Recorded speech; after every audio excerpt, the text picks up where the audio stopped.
Dito sa Papa Dudut Stories, ikaw ay hindi nag-iisa.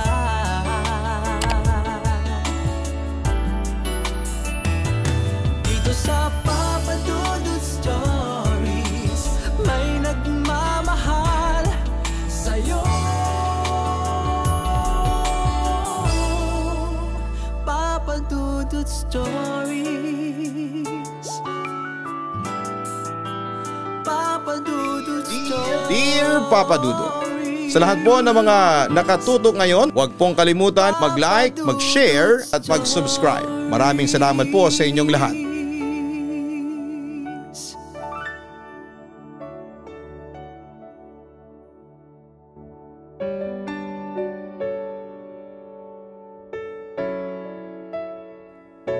Magandang araw po sa inyong lahat. Isa ako sa mga loyal listeners ninyo sa Spotify at sa YouTube. Dahil ang inyong programa at podcast ang kumukumpleto ng aking gabi bago matulog. Mahilig akong makinig ng mga horror stories na tinatampok ninyo at gustong gusto ko yon. Pero ang ibabahagi ko sa inyo ay hindi isang horror kundi isang istorya ng lalaking umasa ng isang bagong simula. Papa Dudut, ako nga pala si Alejandro ng Talibapa, Quezon City. Isa akong introvert. Ako ang tipo ng lalaki na mataas ang pangarap. At ako din po ang tipo ng lalaki na hindi gagawing priority ang isang babae. Kung magkaroon man ng babae sa buhay ko, ito ay panghuli higit sa anumang bagay. Dahil naniniwala po ako na ang bagay na yan ay nakapaghihintay at may tamang panahon. Pero ang hindi ko alam noon ay isang sorpresa pa lang nakatakdang bumago sa buhay ko noon. First day ng klase noon, syempre normal lang yung mararamdamang mong out of place ka dahil biglang isang irregular student. Wala akong mga permanenteng kaklase bukod sa wala akong na-close dahil nga sa introvert ako. Umupo ako noon sa bandang dulo dahil ayaw ko ng atensyon. Ang plano ko buong semester akong magpapaka-low profile nang sa ganoon ay matahimik ang buhay kolehiyo ko. Kaso Papa Dudut, nung araw ding yon ay sinubok ako ng tadhana. Hindi ko mapigilan na ikunot ang noo ko. Nakaramdam na ako ng inis nang mapansin kong titig ng titig sa akin ang babaeng katabi ko sa klase kong yon. As in, ang daming bakanting upuan. Pero mas pinili niyang talagang umupo sa tabi ko. Tapos noon, ayon, kanina pa siyang nakatitig sa akin. At hindi ko maintindihan kung ano ang tinitignan niya sa mukha ko. Sa tuwinan na ako ay iiwas ay isusunod niya ang ulo niya upang titigan akong muli. Hanggang sa hindi ko na napigilan ay lumipat na ako ng upuan. Pero hindi ko akalain na susundan niya ako. Sa isip ko'y grabe garapalan na ito. Hindi ko magawang lingunin ang gawin niya dahil nakatutok ang mukha niya malapit sa akin. Bumuga ako ng hangin, talagang nainis na ako kaya dinakma ko na ang kanyang mukha upang ilayo sa akin. Miss, teka ha, kanina ka pa. Hindi na ako nakapagpigil. Thank you Lord, napansin niya ako. Natutuwang sabi niya sa akin. Lalo lang nalungkot ang mukha ko. Baliw yata itong babae na ito. Hi, my name is Nancy. Aniya at ngumiti ng maluwag. Napansin ko kaagad ang brace niya sa ngipin. At ngayon ko lang din napansin na may salamin siya. At alam kong may grado. Overall ay actually she's cute pero baliw siya. Ano bang kailangan mo? Seryosong tanong ko sa kanya. Gusto kitang maging boyfriend. Diretsang sabi niya sa akin. Nagulat ako nang sabihin niya yon. Kung meron lang akong iniinom o kinakain baka nasa mid o nabilak-uka na ako. Pero sa huli natawa na lamang ako, Papa Dudut. Be careful to your wish. Paalala ko pa sa kanya. Oo naman, I will be careful with your heart. At nag-hand salute pa siya. At hindi ko malaman ang pagkainis ko ay nawala. Sa halip ay natawa na lamang ako at pailing-iling ng mga sandaling yon. Pagkatapos noon ay nakipagkwentuhan na sa akin si Nancy at nung una ay medyo awkward kasi nga ay introvert ako. Pero unti-unti ko rin siyang naka-vibes ng araw na yon. Natigil na lamang yung pagkwentuhan namin nang dumating na yung professor namin sa subject na yon. Samantala lumipas sa mga araw at ganoon pa din kakulit si Nancy at bigla ay sumusulpot siya.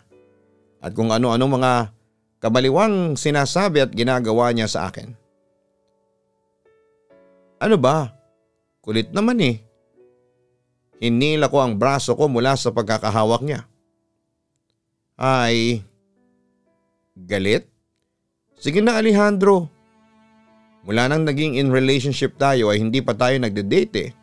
Lakas loob niyang sabi sa akin. Tumigil ako sa paglalakad saka humarap sa kanya. Ewan ko ba't natatawa talaga ako sa kanya.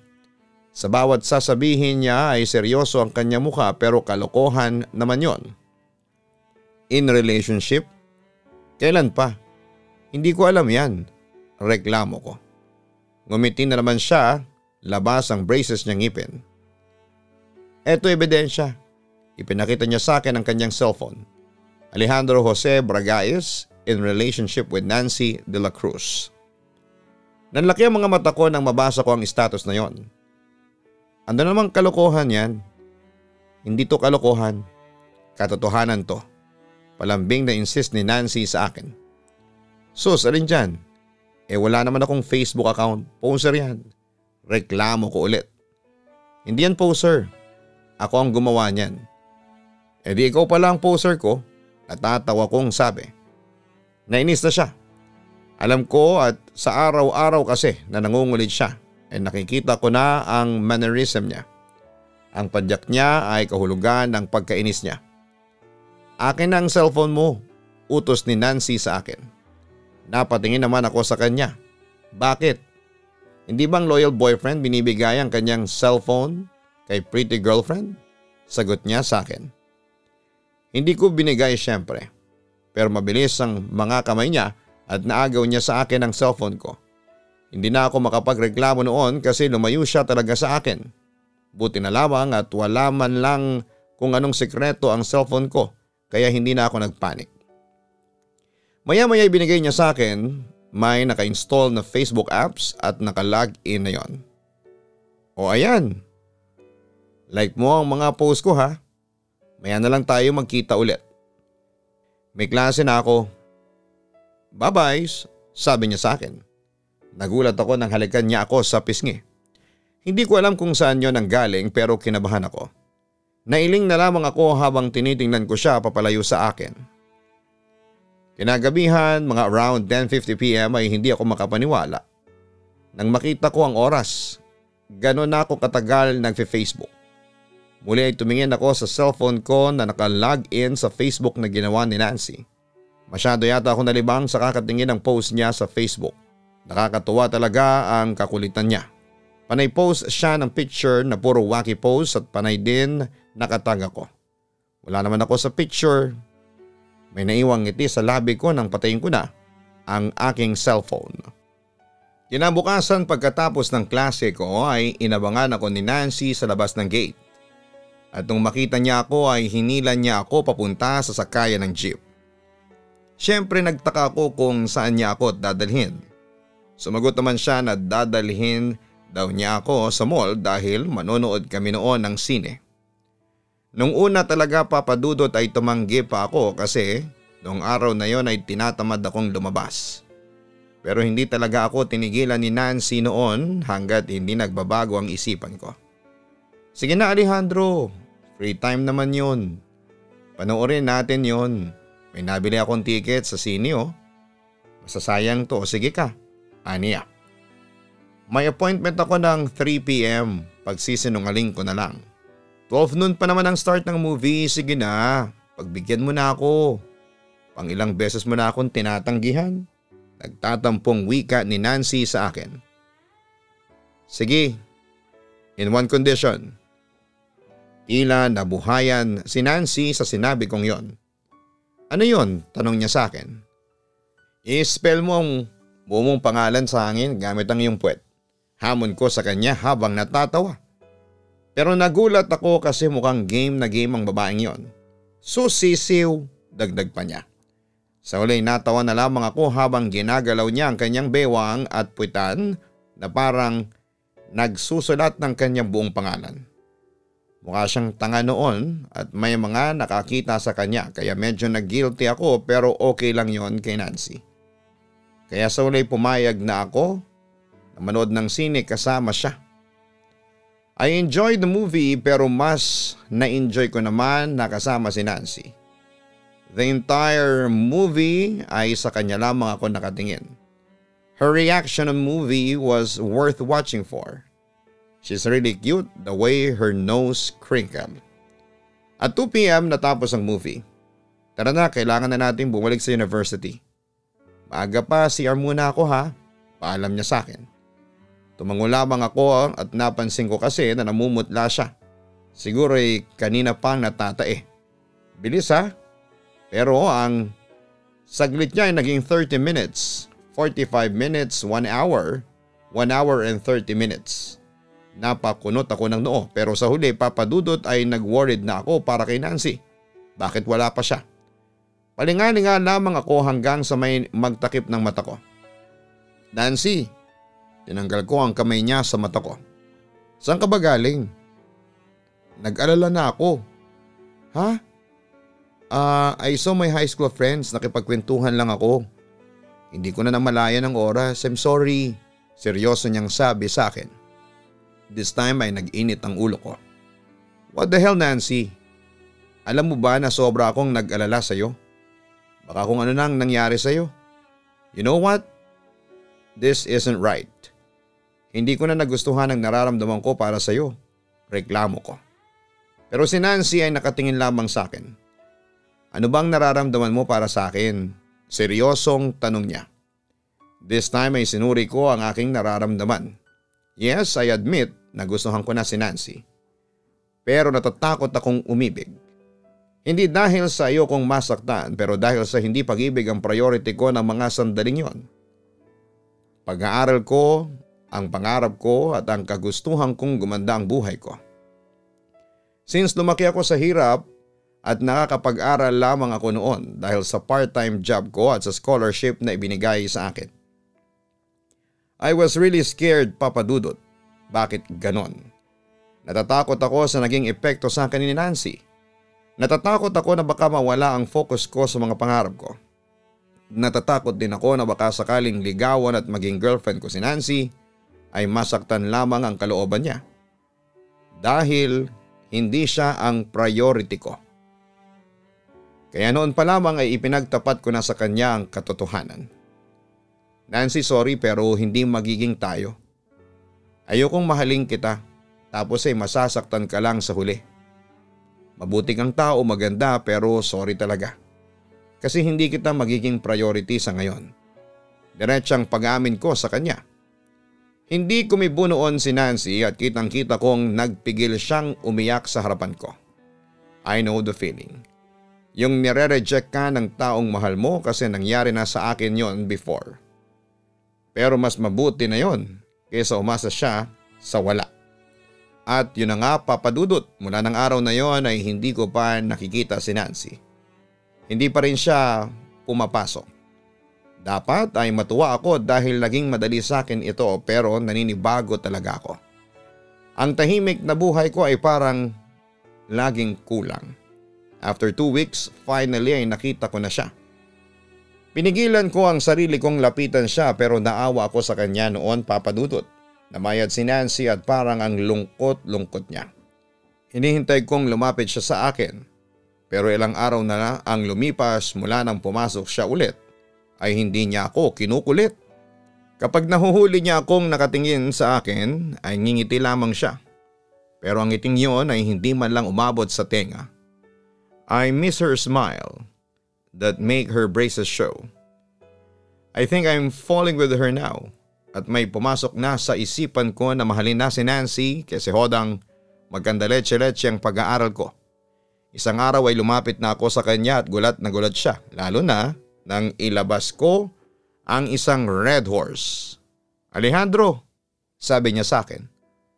I really miss my girlfriend, sagot ko naman sa kanya. Hindi ko na napigilan na yakapin siya at halikan sa noo. Hindi ko alam kung ano ang meron sa kanya, pero parang kulang ako kapag walang presensya niya. I'm sorry kung nasaktan kita sa sinabi ko noon. Pinagsisihan ko yon, kaya eto ko ngayon nakikiusap na patawarin mo na ako. Magsimula ulit tayo. Pangako hindi na kita sasaktang muli. Huwag kang mag-alala Alejandro, pinapatawad at tinatanggap ulit kita. At pinapangako ko sa iyo na hindi ako magiging hadlang sa mga pangarap mo. Pagbibigay ng assurance ni Nancy sa akin. Lumipas sa mga taon, nakagraduate na ako ng college. Habang si Nancy ay nasa last year na ng kolehiyo. May mga pagkakataon kasi na kinakailangan niyang umabsent dahil may out of town sila ng pamilya niya sa ibang bansa. Na kahit kailanman ay hindi ko kwene-question. Pamilya niya yun eh. Supportive girlfriend si Nancy kahit na madalang kaming magkita ay naiintindihan niya. Masyado na kasi akong naging busy sa trabaho at naiintindihan naman yon ni Nancy. I miss you. Yun ang bumungad sa akin sa apartment ko noong sindihan ko ang ilaw. She often does this. Hihintayin niya ako sa loob at papatayin ng ilaw kapag alam niyang parating na ako. All out smile na naman si Nancy with her brace. Nagulat ako. Natatawa akong lumapit sa kanya dahil nakatayo siya sa sofa. Niyakap ko siya sa bewang. Kumain ka na ba? Ang payat mo na. Puna ko. Hindi ako payat ha, sexy ako. Natatawang banat ni Nancy sa akin. Sige na, payag na ako. Ihiwalay na sana ako sa pagkakayakap sa kanya. Nang pigilan niya ako dahil hinigpitan niya ang pagkakayakap sa akin. Hanggang sa parang nagsayaw na kami. I miss you. I love you forever. Paulit-ulit lamang niya yon na sinasabi. Akala ko noon papadudot ay wala nang darating na pagsubok sa pagmamahala namin. Pero dumating ang buwan na naging toxic and stressful ang work ko. Dahil isa ako sa candidate para sa isang promotion. Kulang na nga lang ay hindi na ako matulog at umuwi ng bahay para lamang makakota. Determinado ako na makakuha ng promotion na yon para mapatunayan ko sa pamilya ko na iba ko. Na kaya ko sila iangat sa buhay. Pagod na pagod akong hiniga ang aking katawan sa kama. Pipikit na sana ako nang maalala kong tingnan ang aking cellphone. I miss you Alejandro ko. I love you always, remember that. Uuwi na ako this week, magkita naman tayo. Sabi niya sa akin. That text was from Nancy. Nasa out of town nga pala siya. Halos makalimutan ko na siya. I type yes, I miss you too at sinend ko. Ilang segundo kong tinitigan ang text na yon. Then I type I love you but I'm really sleepy to send it. Pero naisend ko pa rin yon sa kanya. Samantala'y lalong lumala ang stress ko sa work noon dahil dumami ang mga problema. Inis na inis akong binagsak ang hawak kong papel sa table. Nagkaroon ng problema sa supplier dahilan para ma-delay ang production. Nasa opisina ako noon papadudot nang pagalitan ako ng boss ko. Naramdaman kong mauunsyame ang promotion ko dahil sa mga nangyari. Kaya pag-alis ng boss ko ay halos maiyak ako noon hanggang sa naka-receive ako ng chat mula kay Nancy. I am really excited to see you, sabi niya. Hinilot ko ang aking noo tapos noon may sumunod pa yung mensahe na inaaya niya akong magkita kami at mag-dinner sa favorite spot namin. Actually matagal na namin itong napag-usapan pero pa-extend yon dahil sa commitment ko sa work ko. I am sorry but I can't. Reply ko sa kanya. Mabilis naman siyang nag-reply. Why? Is it a joke, right? Aniya, I have no time for joke. I am really busy. Simpleng sagot ko sa kanya. Tapos akala ko hindi na siya magme-message noon pero nagkamali ako. Bakit ganyan ka? Ito ang araw lang nito ang hinihingi ko sa iyo. Pero hindi mo pa maibigay. Pagtatampo niya sa akin. Busy ako, hindi mo ba yun naintindihan? Kung hindi naman bakit kita tatanggihan Nancy? Hindi lang naman sa ating dalawa umiikot ang mundo. Sagot ko noon sa kanya habang naaalala ko yung naunsyaming promotion ko. Lagi na lang akong second choice. Bakit ba ganyan ka sa akin? Reply niya. That time ay alam kong nasaktan siya sa reply ko. Pero anong magagawa ko, that time din kasi bagsak na ang kalooban ko at kulang na lamang ay umiyak na ako sa opisina dahil sa nangyari sa akin doon. Kaya siguro nawala ang sensitivity ko sa pag-reply na naging dahilan para masaktan ang kalooban ni Nancy. Bakit? Wala na bang susunod? Katapusan na ba? Bakit ganyan ka? Ginagawa ko ito para sa pamilya ko, para sa promotion ko. Bakit hindi mo ako maintindihan? Pahabol ko pang reply sa kanya. Napapagod na ako, Alejandro. Kailan mo ako uunahin? Seryosong tanong niya sa akin via messenger. Ako rin, Nancy, pagod na. Yun sanang i-reply ko pero pinigilan ko ang sarili ko. Kaya sa huli binura ko na lamang yon. No matter what happened, I will love you. I really miss you. Huling reply ni Nancy sa akin. Hindi ko na pinansin ang huling text ni Nancy at binato ko na ang cellphone ko. Nagtinginan sa akin ang mga kasamahan ko pero walang nangahas na i-comfort ako. Mag-isa akong nagdalamhati sa aking desk. I felt sorry for Nancy kasi hindi niya deserve ang isang tulad ko. A weeks and a month passed. Yung akala kong hindi na ako mapopromote after ng delays pero nagkamali ako. I got the promotion. Now I am on the top. It's really achievement. Masaya. Oo, noong una dahil after noon ay parang may kulang. Mula kasi ng pagtatalo namin ni Nancy, hindi na kami nagka-chat o nagkausap. As in bigla siyang nawala at hindi nagparamdam sa akin. Hindi ko naman siya masisisi kasi masakit ang nabitawang kong salita noon. Na-miss ko na siya. Aayusin ko na ang away namin, alam ko naman na ako ang mali. Kaya nag-decide na akong puntahan si Nancy sa kanyang bahay. Doon ay nakita ko siyang may sakit, nakonsensya ko at muling humingi ng tawad sa kanya at nangako na gagawin ko na siyang priority sa pagkakataong yon. At tinupad ko naman yon, Papa Dudut. Bumawi ako sa kanya, minahal ko siya at nagkaroon ako ng oras sa kanya. Natuto na rin akong balansehin ang oras ko. Na-appreciate naman yon ni Nancy at nagplano na kaming magpakasal. Pero Papa Dudut, lumipas sa mga buwan napapansin ko na napapadalas ang pagkakasakit ni Nancy hanggang sa maging madalas na ang pagka-confine niya sa ospital. Until lumabas ang resulta ng test at lahat kami ay nagimbal sa aming mga nalaman. May leukemia si Nancy. Matagal na pala, noong una ay pre-stage pa lamang ito. Ang akala ng mga magulang niya ay maaagapan pero ilang taon nakipaglaban si Nancy. During our relationship, ang mga pag-alis-alis pala nila ay hindi para mag-out of town kundi para ipagamot siya. Habang nasa trabaho ako ay tila nasa giyera at nakikipaglaban sa sakit ng mahal ko. Kaya bumawi ako sa kanya, lalo ako naging mapagmahal at maasikasong boyfriend. Ginawa ko siyang top priority ko at wala akong pakialam noon kung makaapekto man yon sa performance ko sa trabaho. At ang mahalaga ay masamahan ko ang aking girlfriend.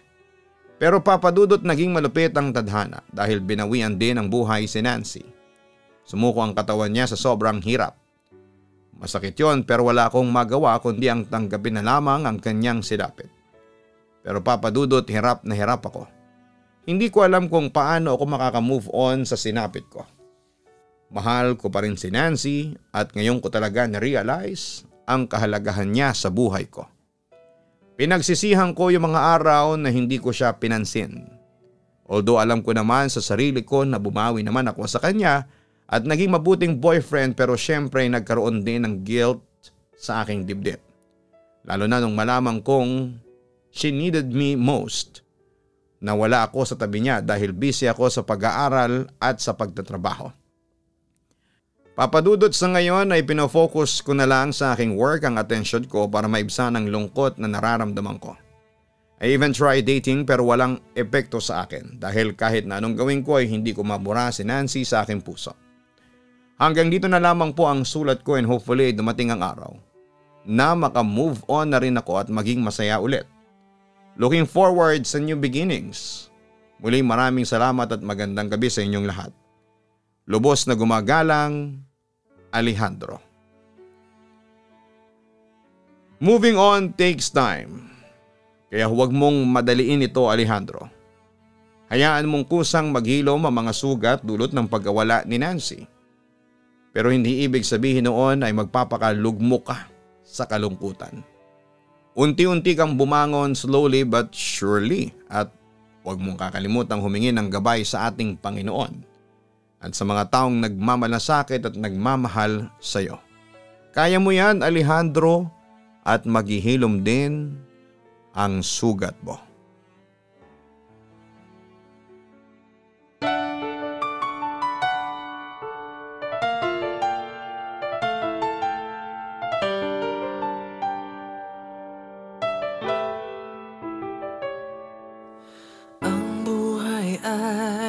Mahiwaga,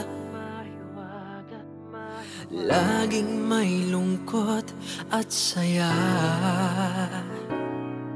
Sa Papa Dudut Stories, laging may karamay ka.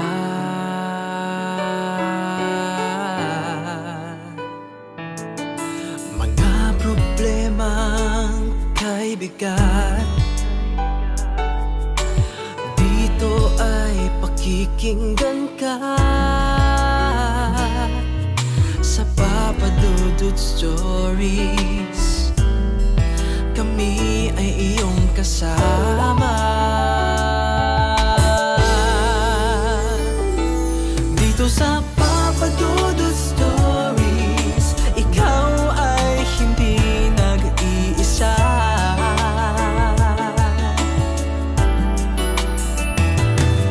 Sa Papa Dudut Stories, may nagmamahal sa'yo. Papa Dudut Stories, Papa Dudut Stories.